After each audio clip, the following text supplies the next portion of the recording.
No sé, está medio raro.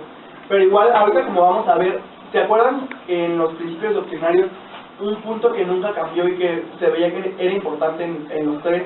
¿Alguien se acuerda? Tiene que ver como con el esquema de gobierno de México, o sea, el esquema federalista. ¿Alguien se acuerda de este, como la base del federalismo? La base del federalismo. Ajá. O sea, que todo el poder no recae sobre una persona. Sí, pero ¿quién es la base territorial? Cuando hay una federación, se componen de diferentes entidades federativas, pero la base de las entidades federativas son los municipios.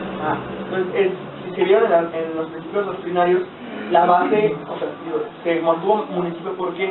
Porque la base de cómo ganó el PAN fue con base en los municipios. Entonces, es como va creciendo el PAN.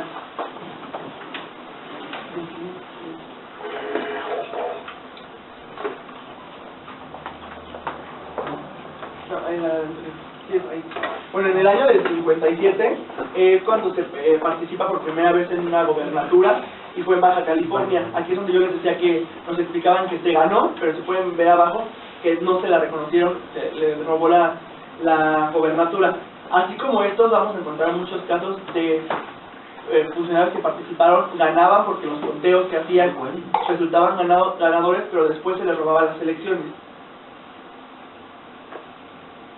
Y bueno, pues vamos a ver aquí el 18 de septiembre del 41 se publicó el primer número de la revista La Nación, y ya pues vimos lo del 47 que fue el primer municipio, que fue en Quiroga, Michoacán, y también el primer diputado local que fue en Zamora, Michoacán. En el 52, Efraín González Luna es postulado, acuérdense que se postula como el primer candidato de Acción Nacional a la presidencia, pero en el 52 sí participamos, creo que sacan como el 1.5% de la votación, y es una votación muy mínima, pero el PAN empieza a tener presencia en las elecciones nacionales. Después aquí, el 27 de junio del 61, ya hay como el antecedente de las primeras diputadas que son mujeres. Tomás Carmona Jiménez es el líder obrero de la fábrica y gana el primer debate político televisado. Aquí, ¿por qué es importante y por qué lo ponen de los debates políticos? Ahorita también vamos a ver el jefe Diego. Porque en ese entonces casi no se transmitían los debates por televisión. Entonces cuando el PAN empieza a participar en los debates y los empieza a ganar, la gente empieza a impactarle como de, oye, ¿y estos quiénes son? Porque los empiezan a ver en televisión. Recordemos que el PAN tenía una estructura incipiente en algunos municipios y en estados. Principalmente en los estados del sureste casi no había presencia, porque era muy baja. La presencia se dio en mayor medida en los estados del norte. El PAN desde sus orígenes empezó a candidatear a mujeres. Entonces, la primera mujer que fue candidata por el PAN fue Rosario Alcalá y fue por Aguascalientes. Ella fue la primera mujer que fue postulada para ocupar una gobernatura en México. Obviamente no se ganó, solamente la postularon, pero no se ganó. Y ahora sí, cuando ya hay la participación de una mujer ya en la política, que ya se gana, fue con la primera diputada federal panista, que fue la profesora Florentina Villalobos. Ella fue una de las principales como impulsoras de la participación de la mujer en el PAN, y fue la primera diputada mujer que tuvo todas las bancadas del PAN. O sea, ella fue como la que dio el paso a las mujeres.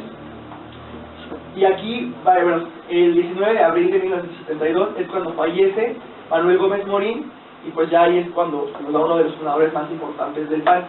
Algo que me gusta destacar de Gómez Morín es que él participó, la primera vez que le propusieron una candidatura federal a diputado, él dijo que no quería, fue en el 36 y no quiso, porque no tenía todavía el PAN. Pero después, cuando ya le ofrecen las candidaturas por su natal Batopía, las acepta, pero nunca ganó una candidatura. O sea, sí era candidato del PAN, pero nunca ganó la elección. Por eso es que él nunca fue electo en ningún cargo público. O sea, él siempre ocupó cargos en gobierno, pero jamás fue electo diputado y luego nada. O sea, él nunca tuvo un puesto político. ¿De cargo de elección popular? Sí, nunca tuvo un cargo de elección popular. Siempre lo cuento porque es más coloquial y me pueden entender mejor. Bueno, y aquí es importante también saber que Manuel Gómez Morín dejó como la brecha para los demás candidatos, que después tuvieron en ese entonces en las elecciones de los que más se recuerdan, por ejemplo, es el Maquio y el jefe Diego, que vienen mucho después de Manuel Gómez Morín, pero que fueron referente en cuestiones de elecciones, porque ellos fueron cuando empezó a haber más masificación de la elección del PAN. O sea, ellos ya jalaban más gente, ellos ya movían gente. Ya quedaban en segundo lugar. Ajá.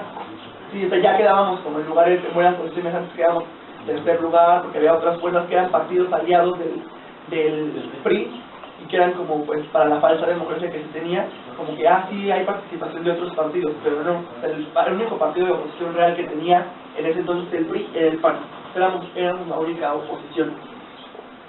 Bueno, en el año de 1986, Francisco Barrios Terracia dio una gran campaña como candidato a gobernador en Chihuahua.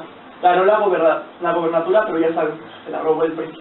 Entonces, de hecho, también ahorita vamos a ver más adelante que Chihuahua fue una de las primeras gobernaturas que se gana. ¿Por qué? Porque ya había el antecedente de que el PAN ya había ganado y se los habían robado. Entonces, la gente como que ya estaba descontenta de, oye, pues otra vez no, hay que apoyar.